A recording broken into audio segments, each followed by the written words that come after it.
मातृभूमि न्यूज, मातृभूमि की आवाज, मातृभूमि के लिए। જામનગર હાપા માર્કેટિંગ યાર્ડમાં ડુંગળીની બમ્પર આવક। હાપા યાર્ડની બહાર વાહનોની લાંબી કતારો જોવા મળી।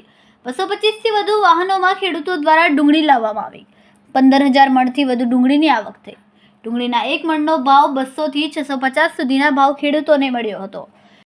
મુકુંદભાઈ સભાયા, એક ચેરમેન એપીએમસી જામનગર હાપા। જામનગર ખાતે આજે માર્કેટિંગ યાર્ડમાં ઐતિહાસિક ડુંગળીની આવક 15,000 મણ જેટલી થઈ છે। ભૂતકાળમાં 700-800 મણ જેવી વેચાતી, જ્યારે નિયંત્રણ હટી ગયા પછી ખુલ્લી બજારમાં ડુંગળી આવ્યા પછી ખેડૂતોને ખૂબ ફાયદો દેખાતો હોય, જેના કારણે માર્કેટિંગ યાર્ડમાં આજ ઘણી બધી આવક થઈ છે। શું ભાવ રહે છે ડુંગળીના પહેલા 800, પહેલા જ્યારે શરૂઆત હતી ત્યારે 800-850, આજે પણ 100 થી 600 જેવા ભાવ ડુંગળીના છે આજે હાલ બજારમાં। Reporter Hiren Gandhi, Matrubhumi news, Jamnagar.